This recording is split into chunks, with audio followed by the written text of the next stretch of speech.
Record. Okay, so we're recording. Recording in progress. All right. We'll count it down in 3, 2.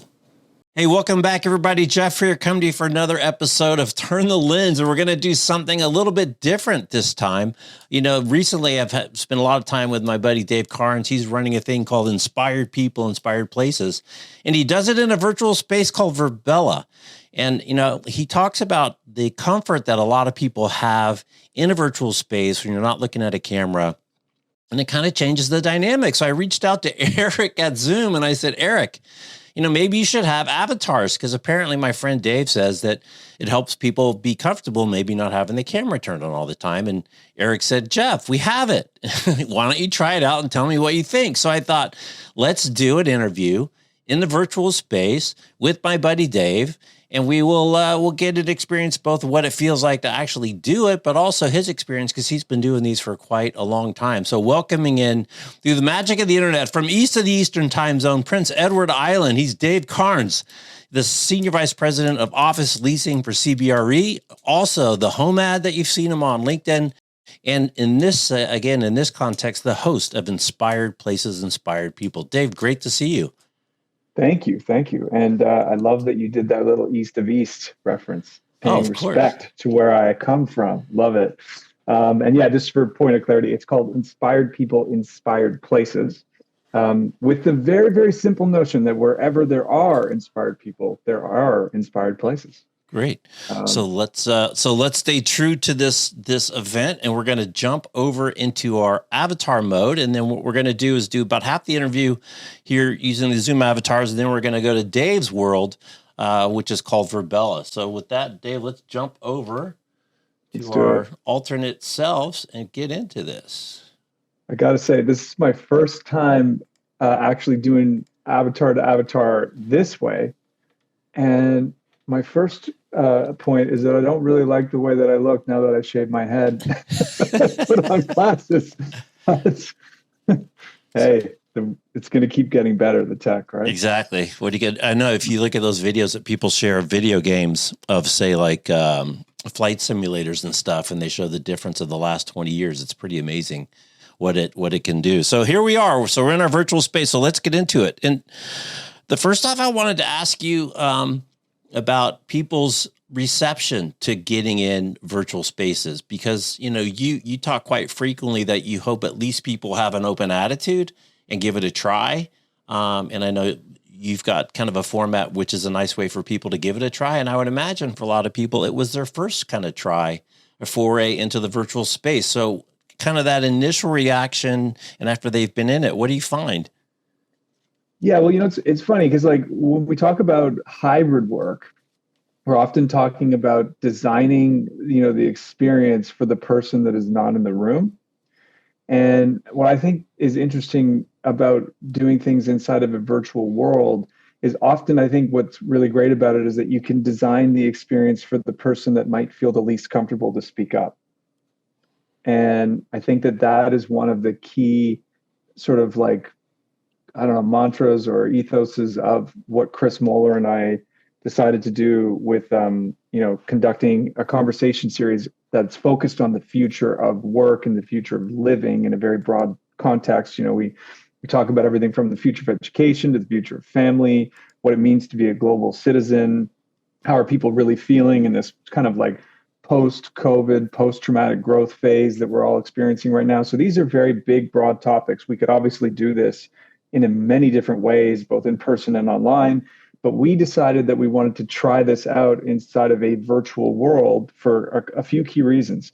The first one is that we were curious, can we earn people's attention better by putting a little bit of friction in front of their faces, actually? You know, like, they've got to build an avatar, they've got to commute to our virtual world, and they may have to expend more of their mental energy to actually interface and interact within that world. And can we get more of them if we do that?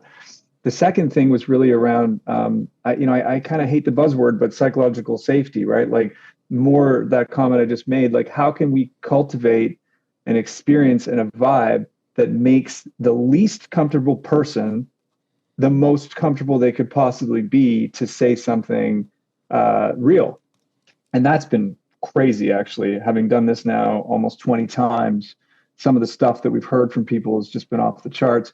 And then the third thing was really just like fun and novelty. While there's a bit of, I want to say, like, what's the word? I'm drawing a blank on the word, but like, there's less innovation happening either in the digital world, within the confines of what we've had access to for the last 10 plus years, or even in person. Could we just, through this novelty, get cool speakers to kind of lend us their time and create a cool vibe and a cool experience that just feels different? And the thing I've been calling it lately is it's kind of like a dive bar to me, where I get to test out ideas, talk tracks, ways of opening conversations, figuring out how to go deeper. All this kind of stuff has been easier for me as a creative person to take risks. And I have found that I'm getting the same in return from speakers and participants. There's almost this feeling like it's not even really happening. And that, I think, has been such a cool element to what we're doing. But where we are right now, this is actually very new to me. And it so far, and I'm not here to knock it or anything, but there is so much less opportunity to experience some of the things that I just described, the way that we are doing this right now. And I will also say I don't really have a crazy strong set of opinions or beliefs on doing this instead of face-to-face. I don't have a lot of experience doing it, so I can't say too much about it. The only thing I will say, though, is that it probably does cultivate that same level of like ease, comfort, or psychological safety that may not be present while face-to-face.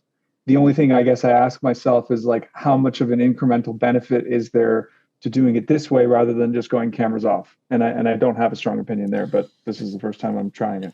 Yeah. Well, that's okay. That's where we're trying it. And we'll jump over to the Virbella environment in a minute. And actually, I think that's part of the question is, the different impact of some of these different environments. But I want to talk to you specifically about this kind of interesting juxtaposition of being anonymous and not anonymous. You're kind of anonymous in that you're this avatar self. It's not your face. And, I think there's a lot of simple things. Like I just wasn't in the mood to take a shower today and, get my hair done that maybe you don't want to deal with that makes it easier. But this kind of juxtaposition with the avatar, that it's not really you, but it is you, and how you've transferred that into being more risk taking. It's this interesting middle space. Yeah, it is. And I mean, look, you make a good point around like ease and comfort, and giving people the opportunity to be able to show up in their day in a way that makes them feel best depending on the circumstances. But the other thing that's cool, and I really get excited about where all of this can go as the technology becomes better and better with, in years to come, is it gives people the opportunity to express who they are in ways that are like less than typical, right? So, by example, my wife, she said to me one day that, she's actually not someone who really likes to spend a lot of time online. She often will actually say she wishes she lived in days of yore where she could, bake bread and frankly just live totally in person, IRL, technology free. But as I've been exploring this more and talking to her about it a lot more, the thing that came to her, she goes, you know what? I'd like to be missed if I went into the metaverse, because I'm so sick of like all of the expectations and the hassles associated with, having to get ready and get out the door kind of thing. And if I could just like exist as missed. So I guess where I'm going with that is like, it gives people this creative latitude to decide how they want to show up and who they want to be. And I think that there's probably both, there's two sides to that coin. On the one hand, it's probably incredibly freeing for people. And on the other hand, maybe there's a dark side to it too. But I think either way, I believe we will be mixing realities more and more and more as the years go on. Yeah, and I think the mix part is interesting. That doesn't have to be all one or all the other. What about just logistically? How do you find it takes people to? How long does it take people to get comfortable with just the mechanics of the tools once they're in the tool, in terms of figuring out how to move around and basically do what they want to do to feel more comfortable, where it starts to feel more natural? Yeah, so it's a really good question. And one of the things I found very, very interesting about doing this conversation series inside of a virtual world, which again, for our listeners, you'll see this, I guess, when we go over there. It's far more immersive in the sense that we can walk around, we can emote to each other, we can run, we can interface with different, settings, be that like going and taking a boat ride or going inside of a virtual office building, sitting in a virtual conference room. There's so much more depth to what we can actually experience over there. But the thing that I've actually found is that anybody who does show up to our conversations has a degree of open-mindedness and intellectual curiosity that usually makes it, very, very positive experience in one way or another, even if they're struggling. I've only had a few people feel really, really uncomfortable. But the thing that I've noticed with people who are less comfortable with the idea, I guess, of being, it's like a game, right? Like aspects of it are like playing a video game. Although I want to be cautious when I say that, because I think that the real world applicability of interacting inside of virtual worlds can get muddied if people think it's a game and almost loses credibility. But from how comfortable someone might be with the environment, it really is like a video game. So if you've played a lot of games, you're probably going to have a higher aptitude for it. If you haven't, you may not. But what I've found with those that struggle is that it's not that they think the technology is dumb. It's that they actually feel insecure and dumb themselves, that they don't necessarily know how to use it very well. Right. And so that's where it kind of comes back to like the building of a community can be very important, because, Chris Moeller and I are not just, building up a conversation series here. Like day by day, there's a new people that come into this community and people that continue to show up. And what we found is that people kind of take care of each other. Like if somebody new comes in and they're walking into walls or whatever, people will step in and show them how to do the things that they might not best understand how to do. So that's been kind of cool. Yeah. All right. Well, you're talking about the other space. Let's go ahead and jump over to Virbella. So what we're going to do is we'll leave our Zoom space and we will rejoin the interview in the land of Virbella. All right. Welcome back. So here we are in the land of Virbella. This is where Dave spends a lot of time running his show. We've got different avatars. So Dave, tell us a little bit about this virtual space. Yeah. First things first, I can wave to the audience in here. What's up? I can't move my mouth. I can't move my head in the same way, but I certainly can move my body around and back and forth and up and down like this. So what typically inside of this room right here, so we are inside of the Orion Growth co-working space right now, which is far more vast than just this room. But depending on the type of meeting that we're having, we would usually have a round table here that could seat about 30 people. And this is where we conduct our moderated roundtable conversations, where the format, we have 2 to 3 speakers that speak on a topic. The last one that we had, and you can see the 2 speakers actually behind me, were Harman Van Sprang and Ernest Chopra. And we spoke about what it means to be a global citizen. And we could actually include that episode in your show notes if that works. For sure. And we could also include a link to the YouTube recording. And so, where we have the opportunity here to experience something that's far more immersive. And obviously it has limitations. I'm not able to move my mouth to, express how I'm actually feeling or emoting, so to speak. My eyes are going to blink at the same speed as everybody else's. So obviously there are limitations here to the physical world. But what has been really, really cool for us is this feeling of being together, being around a table, breaking bread. Those kinds of feelings I find get triggered within me. And I know that they get triggered within the others that show up as well. And as we've kind of peeled back the layers of doing things this way, there have been these insights that we've gleaned along the way. So one of them actually is that if I turn myself, and I don't know if your camera will follow me, Jeff. But yep, I'm following. So there are the doors, as you can see, to an open space right there with soft seating and things like that you would find inside of a physical office space. And what Chris and I did at the beginning is we would keep those doors wide open like they are right now. And as I mentioned, there's a table that's typically here. As a quick non sequitur on the whole furnishing side of things, one of the cool things about being inside of a virtual world versus person is that you can, in a matter of a click of a button, change the furniture settings to suit the style of the meeting that you have at hand, right? So depending on the number of people we have or what we're trying to achieve, we can actually change that with a click of a button. So that's pretty cool.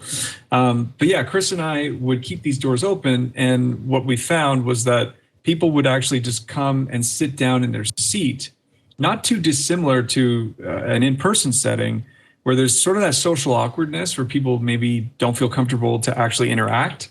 And to me, that in and of itself shows the sort of skeuomorph to an in-person setting where some of the social anxieties that we feel actually get triggered inside of this world for people too, which is kind of fascinating. But what we did is we started to close the doors after we'd had a couple of sessions.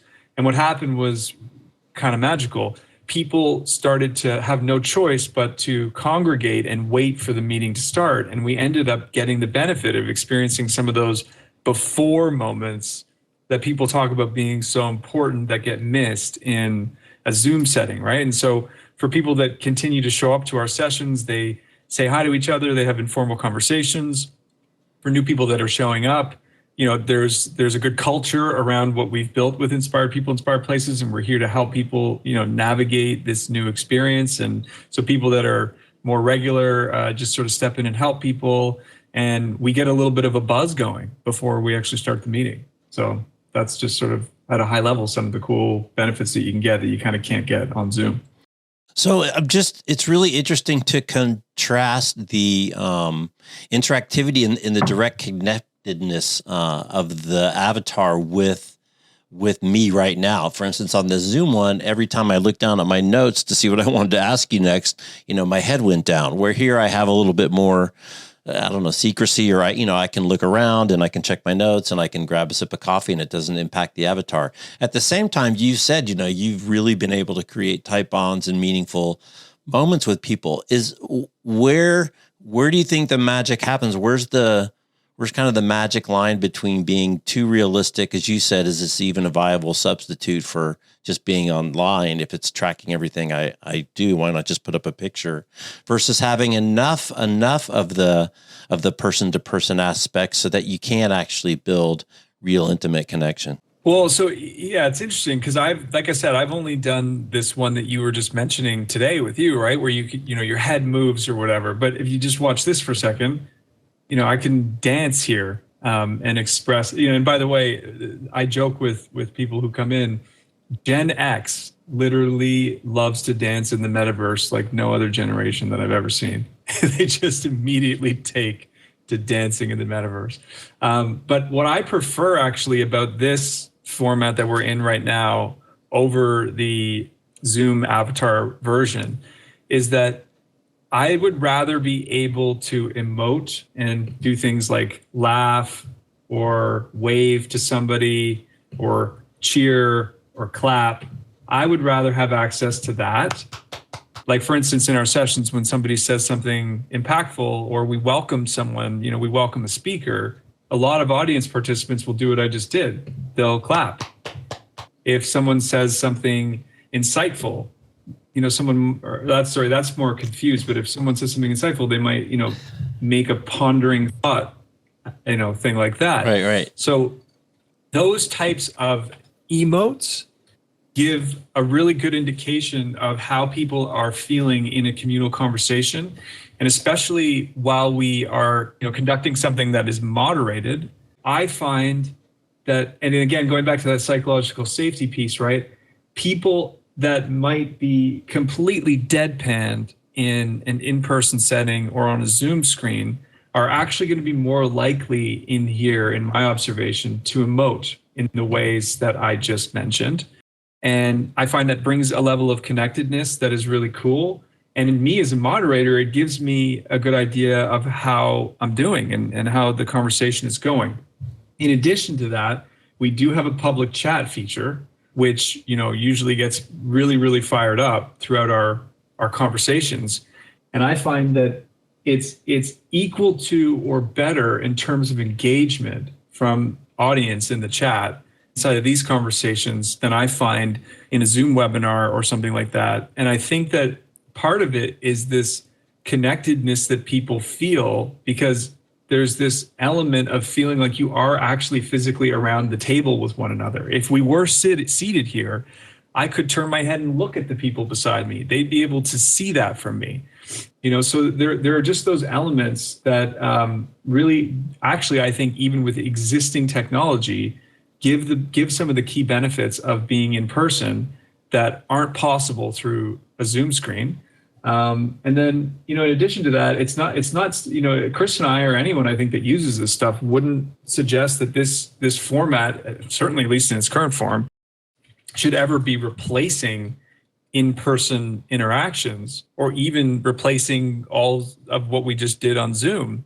But it's a really interesting and cool way to augment meetings for various use cases, whether that's just finding a more immersive way to bring a globally distributed group of people together, whether that's having the agenda of making sure that the person that feels the most uncomfortable in the room might have the opportunity to feel more comfortable than they ever have, and on and on and on. We feel that there are use cases for that. And that's actually specifically why Chris and I have decided to call what we're doing more of an events company than, say, co-working or anything like that.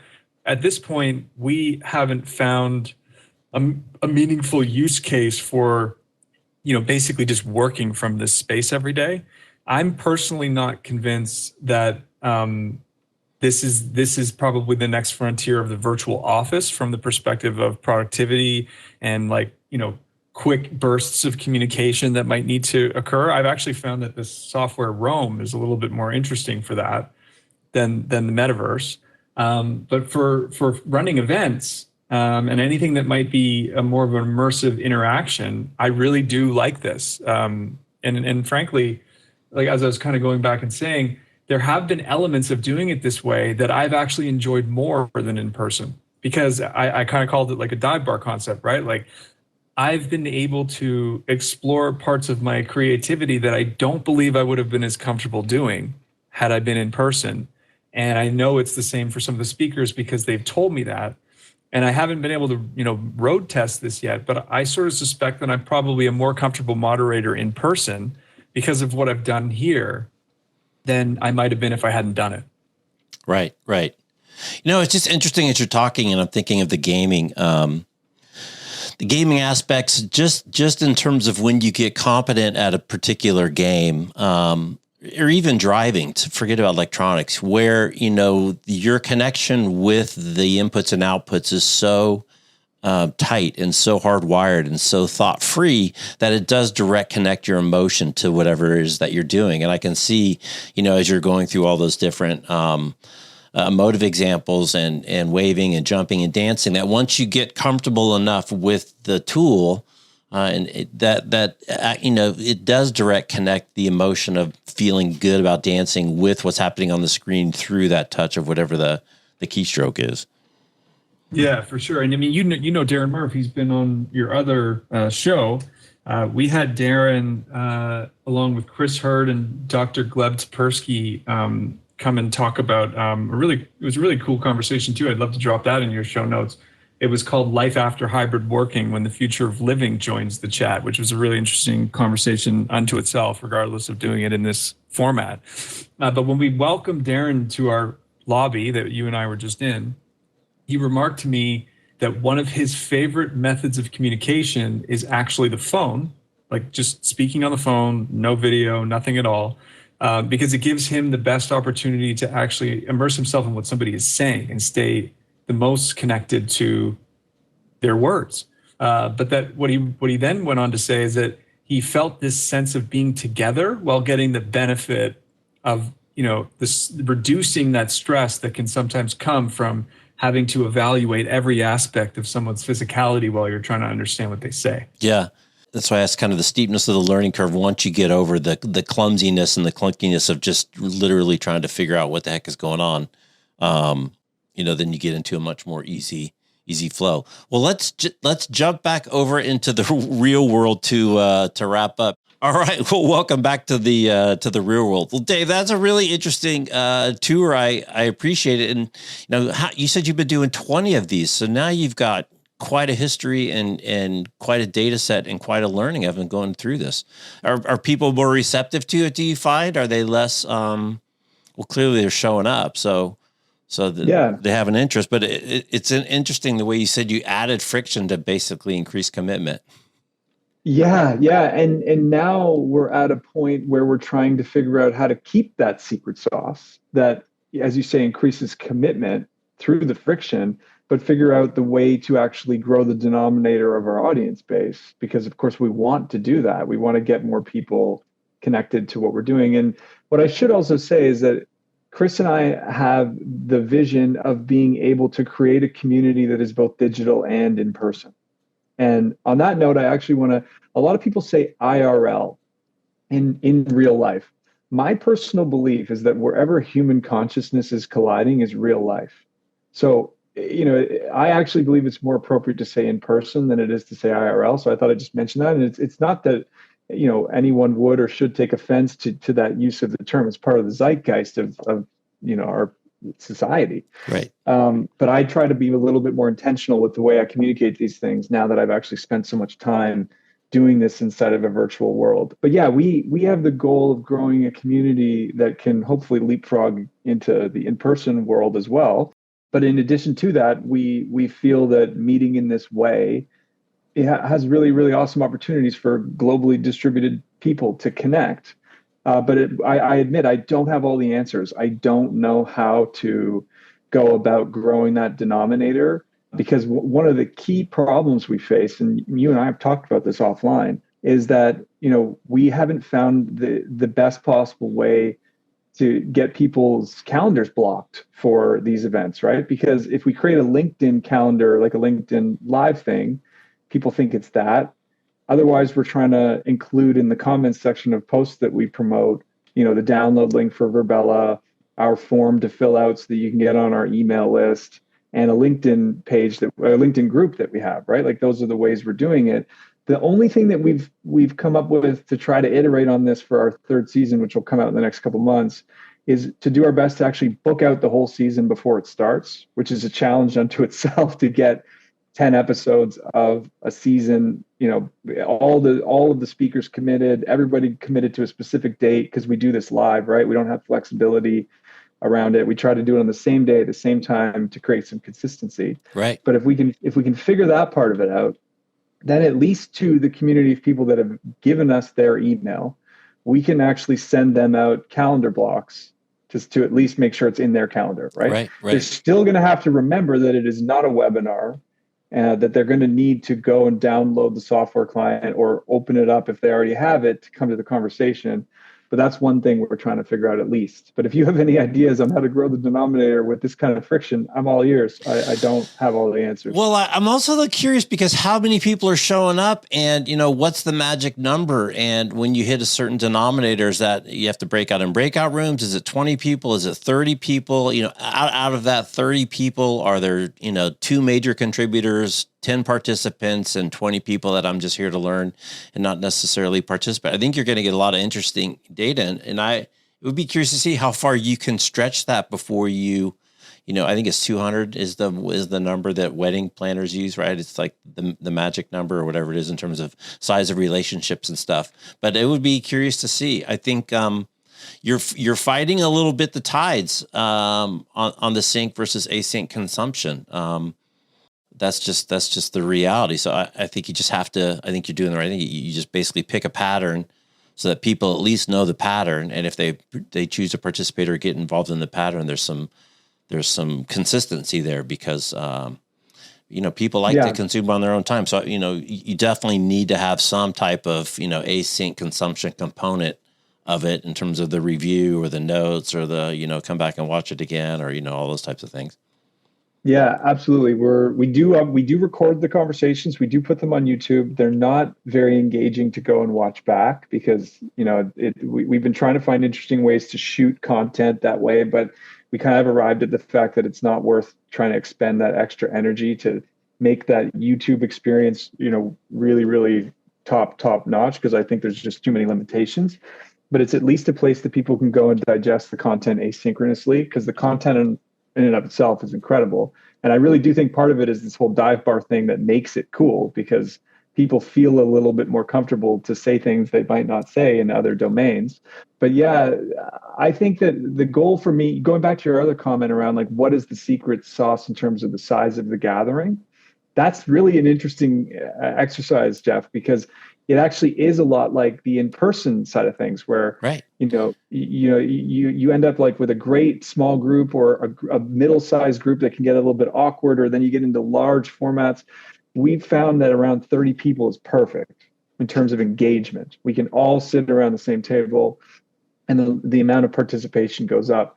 The session we have with Chris Hurd, Dr. Gleb, and Darren actually at one point had almost 100 people there. We did that in a larger room, and we did lose a little bit of that connection that we had. So I would say I'd love to keep running, 30-person style events. I'd also be happy if they were bigger.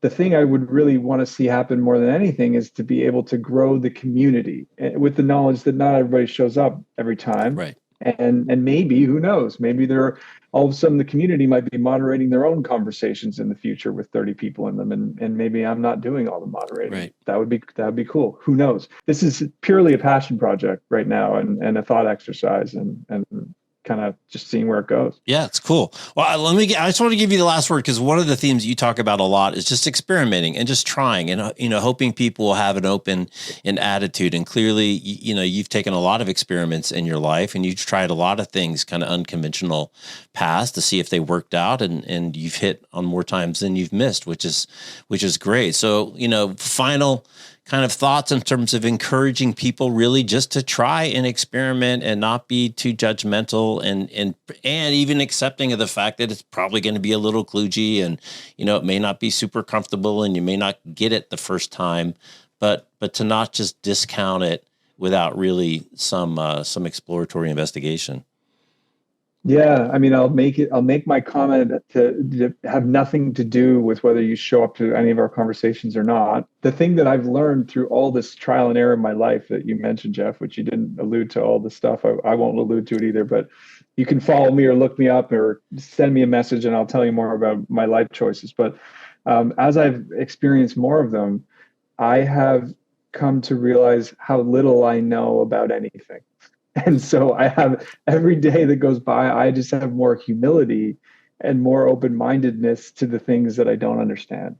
And so, or the things that I disagree with, right? Some people have a very, very negative perspective of the term metaverse, right? And I believe that term can be also as hot buttony as the word hybrid work. Hybrid work means so many different things to so many different people, right? Mm-hmm. And I think the same really is true for metaverse. The difference with metaverse is that most people haven't really tried it at all, but are often coming to the conversation with a very strong belief about the fact that they dislike it or something like that.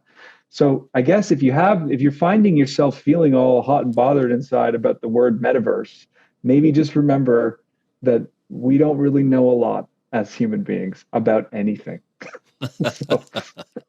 Oh, that is a great leave. And no matter what we know, right? That we don't is much bigger than that we do. So the N is way bigger than our little piece of the Venn diagram. Well, Dave, thanks for coming on and trying this experiment with me today. I think it's really interesting. I think you're way out front and really doing. And as you said, nobody really knows, but the only way to figure out is to do.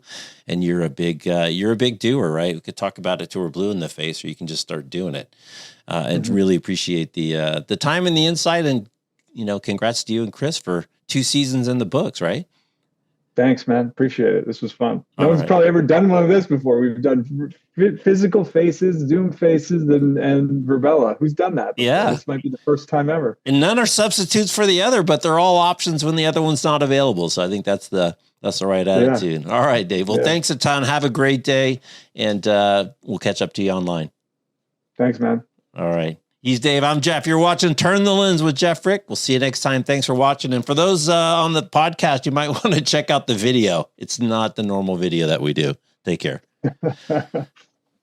All right, cool. Out. Excellent. That was fun.